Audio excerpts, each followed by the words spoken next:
After years of a lot of research and trial and error, I've learned how to make time for the many things required to run a home and love my family without the burnout.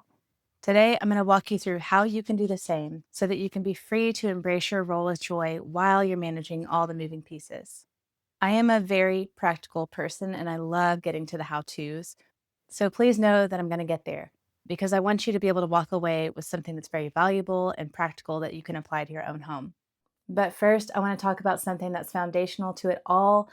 And it's one thing that is very common for a lot of moms to miss to their detriment. I know it was for me. So, in short, the first step is to reflect on what your home actually needs and be realistic about the season that you're in. Like I said, made this mistake for so long to where I didn't slow down and actually think through what our pain points were. My expectations were not aligned with reality. I was ineffective, I was anxious, I was frantic and reactive. And so many of you have been so kind to say you appreciate my calm way of doing things and my calm voice. And I appreciate that. Praise be to the Lord, because that is not how I naturally am. And that's not how I started out. And I still can get reactive, and I hate that. So that's why I harp on slowing down and thinking through what your home needs and leaving room for margin and rest because it's so important. And so many of us are spinning our wheels trying to figure this thing out and being reactive and having too high of expectations for your season. It's just not how it's going to work. So, excuse me, sorry. So, as you listen to some of these questions that I'm about to walk you through, make sure you're thinking about your actual season. This realism is going to keep you from overwhelming yourself and setting yourself up to fail, to be honest. So, now let's talk about reflection. You want to pause and think through, like I said, what your home actually needs, and then let that inform how you build your systems and your routines. And I'm convinced that no matter what season you're in, having systems and routines of some kind to help you carry the weight of your home is very, very important. How those routines actually pan out and how they look is going to look different. Without systems, every single day requires a lot of mental effort just to figure out what to do. And that's brutal for tired moms. That's not what we need to spin our wheels doing. So, the benefits of slowing down to think through these things and then making the decisions ahead of time, it actually makes things easier on you because you are eliminating decision fatigue. You are being thoughtful to decide what you need and making those decisions of what has to happen every day and every week to get everything done. Even whenever you're tired, you can easily move through them and still get things done and not get burnt out. So, what do you actually reflect on? The key to making time for everything is to consider two things: one, your priorities, and two, what has to be done for your home. To the first point, making time for everything is not just about tasks. It's about naming what's important to you. And I guarantee you, I don't know if anybody watching this video right now is going to say that scrubbing a toilet is going to be their priority. I think that all of us would say that our family is at the top of that list, our relationship with the Lord, things like that. I would name your top 3 to 5 priorities and let that also inform how you build your systems, because you want your systems and your routines and how your days flow to match your priorities. The people in the home is the point. Cultivating the home and running it is for the people. So we want to do it excellently, but we don't need to lose sight of that. The second thing to think through are the tasks that actually do have to be done for your home, because that is important to managing a home. So I would list a column of daily tasks. I would list a column of weekly tasks. And if you want to take it a step further, you can think through semi-annual or quarterly tasks. But I would definitely, if you're just starting out, I would list daily and weekly tasks. And if you're not quite sure what to draw from, maybe you have some ideas of what need to happen, but you know you're not quite getting it all, you can find list on the internet very easily. Fly Lady, there's just some free resources out there that you can draw from for inspiration. And again, this is very individualized depending on your family and your season of life. If you have a bunch of little children, then dusting the fans is not going to be on the top of the priority list for the task. So anyway, this combination of your priorities and the tasks that have to happen are what informs you building the systems that really actually serve your home. So now let's get to the meat of how to actually pull it all together and make it work. So before I get into talking about this framework, I want to address a really important caveat. Building a framework like this is not meant to be another law that binds you. It is meant to be something that serves you on normal days. Life happens, right? Man plans his way, but the Lord establishes our steps. Sometimes in his divine wisdom, things happen and they don't go according to plan. And on those days, we can trust Him.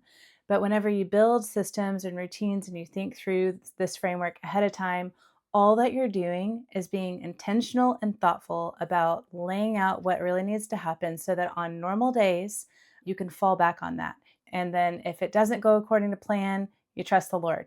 But this is meant to help serve you. It's meant to eliminate decision fatigue. So please don't think that if it's not working because life's happening, don't think that it's not meant for you. It's very normal. That happens to me every week. Things don't go according to plan, but I don't throw it out.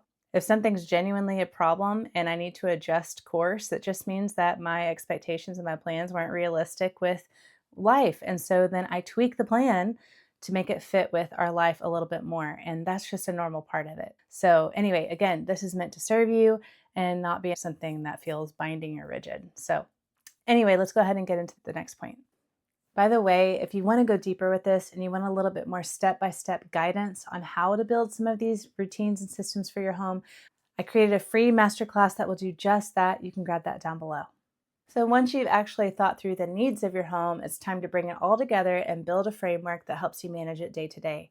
And these guys are the systems that actually helped me not only manage my home, but freed me to love being a mother. I could not always say that. I loved my children. I was glad to be home with them, but I had a very hard time loving my role because at the time, I didn't know how to run a home, and you can't embrace and love what you don't know. I think that's where a lot of women in our generation are, is really wanting to do well and love their families, but not knowing how to make it all work in the way that they want to. But learning these things and being equipped to know how to systematically run your home frees you to love the people in it in a way that I did not expect. So there are three parts to this framework. It's daily rhythms, weekly rhythms, and then this rolling master to-do list that I really love. And it's linked to some of the weekly rhythms that I'm going to talk about here in a second. But the daily rhythms are basically your anchors. They are the touch points that restore order every single day and overall keep the home comfortable and tidy. Think about your larger rhythms like homeschool, morning routine, evening routine, meal times, things like that. That's included in your daily rhythms. And they also include smaller touch points like moving laundry throughout the day, or if you break up dinner prep throughout the day, regular rhythms of tidying, things like that. Your daily rhythms ought to also reflect your priorities. So you can include things like relational time if you have some appointed time with your children, regular rhythms of reading with a child, or touch points with your spouse in the evening, or going on walks with a family, things like that. The best way that I found to make this very practical and helpful is time blocking. Time blocking is basically where you are breaking your day into blocks so that your priorities and the things that you've decided need to happen have a home. Usually people do 3 to 5 blocks. So I take the things that I've decided already need to happen and then I find a home for it. I like time blocks for families because it leaves room for life to happen. I can change diapers, I can correct and disciple or deal with squabbles if I need to. It just is really helpful. It helps you move through the day at a relaxed pace, but also in a very intentional way. This eliminates decision fatigue. You've already decided what needs to happen, when it needs to happen, and even a tired mom can move through that rhythm day to day. But daily rhythms are not enough. You also need a way to structure some of the more cyclical things that maybe don't happen every single day, but they do happen every week. And that's where some of these weekly rhythms come in, and I like to call them theme days. Before I learned this part, life was kind of like a hamster wheel. Everything felt important, and I didn't know what to prioritize. But generations before us had a very simple solution. And this is one of those things that has gotten lost in translation, like I mentioned earlier. They basically would assign different household needs to a day of the week. So, an example, the standard used to be Monday's laundry day, Tuesday's ironing, Wednesday is sewing, Thursday errands, Friday cleaning, Saturday baking, and Sunday rest. Now, some of you may still iron and sew. I don't necessarily do that. So, not all of that will apply to you, perhaps.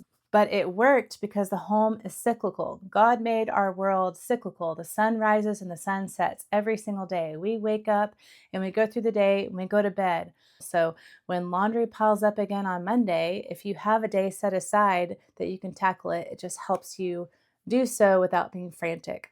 You already know that that task has a place, and that's what's been so helpful. So if all of those theme days apply to you and you still iron and sew, you could always use that. But if you wanted to, you could customize it. Some other ideas that you can use is an office day, or if you've got a homestead and you need to catch up on some homesteading task. You can have a homestead day, a gardening day, you can have a hospitality day. One thing that I recommend is having a sharpen the saw day where you can tackle some of the odd jobs or projects, decorating your home, just a catch up day basically during the week.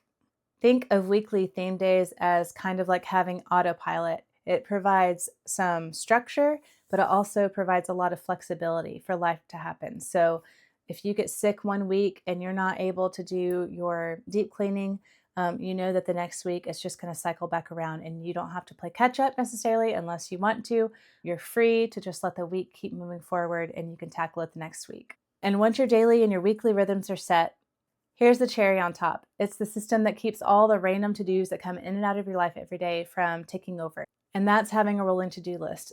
This is one piece that overall made me less reactive to all the things that needed to happen in the home. Instead of carrying around this heavy, endless checklist, because the to-do list never ends. It doesn't for me. I'm sure it doesn't for you. I keep one monthly master list, and I call it my rolling to-do list. So I have a September to-do list that I write in my notebook. If you want to know my notebooking system, you can check out the video. I can link that down below. But basically, I list the things that need to happen. And then whenever I'm doing my planning for the evening, I'll pull from that list and I'll put it on my to-do list for the following day. Here's the kicker, and here's where it connects. Having theme days helps me know what to prioritize. So if I have something on my to-do list that could apply to one of my theme days, that's what I will pull as something that needs to happen on that day.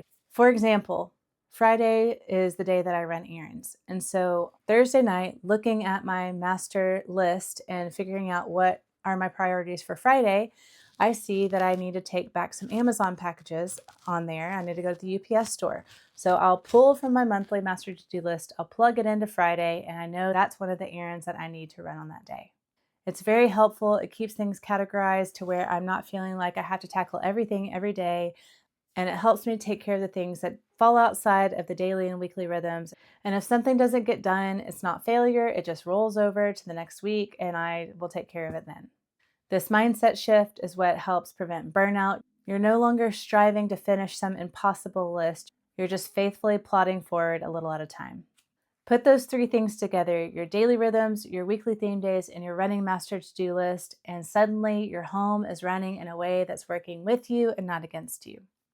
By the way, if we haven't met yet, my name is Lauren. I'm homeschooling mom of 5. And here on this channel, I help Christian homemakers build systems and routines that actually fit your life and your home. If that sounds like something you need, go ahead and like and subscribe so that you don't miss my weekly videos. So here's the secret. I don't actually get everything done by myself. Once you've built some general systems for your home that keep everything running, it's time to bring your family into the mix. Training your children to help at home doesn't just benefit you, it benefits everyone. It builds character and life skills into your children that they will thank you for later, Lord willing, and I'm sure that their future spouse will thank you. But when done right, it can also strengthen the family culture because it shifts the home into a team mindset. Rather than being individualistic and everybody's off doing their own thing, we're working together to build up our home and to make it a joy and a delight. And of course, this blesses you, mom. It frees you over time. And as you delegate to your children and as they grow in their skills and they actually become competent in some of these things, it frees you to keep managing the home in bigger ways and to build into that even more without feeling like you have to carry the weight of it all yourself. Now, what this actually looks like depends a whole lot on the age and stage. With little ones as young as 2 or even less, my 17-month-old is gets very excited because he knows how to take his toys to the basket when I ask him to help us clean up. When they're really little, they love to help mommy. So most of the time, that's what this is going to be when you've got the toddler years or the really little years. They're usually going to be right alongside you. They can clear their plate from the table. They can help you put silverware away. Obviously, nothing sharp, but they can learn how to help you make their bed, things like that. But even though they're not really helping you at this point, you are laying the groundwork for them helping you later. And it's not only teaching them good skills from a young age, it's also a bonding experience because they love being around you and they love learning from you. In early childhood, you can expand those responsibilities as they grow into more independence, and they really can help you and be competent in some of those skills. It just requires some training. And then by middle to teenage years, they really can be capable of carrying real chunks of responsibility in the home. But here's the thing, it does require training. I use a simple process: tell, show, do, and watch. So you tell them what to do, you show them how to do it, you do it with them, and then you watch. It's not one and done. You're not going to do it one time and then they're just going to get it. It takes consistency. Checking what you expect of them is important. But with the consistency and with training, it is a huge payoff because, again, it takes a lot of weight off of you and it's really building into them. They grow in more confidence and just overall, the home runs a whole lot more smoothly. If you want a little bit more help building a chore system like this for your home that's age appropriate, I did a video on that a little bit early on. I can link that down below. Again, if you want some help building systems and routines like this that bring a little bit more structure and a lot more joy to your home, don't forget about that free masterclass. It's linked down below. And if you found value in this video today, don't forget to like and subscribe. It really helps my channel. Thank you so much for watching, and I'll see you in the next one.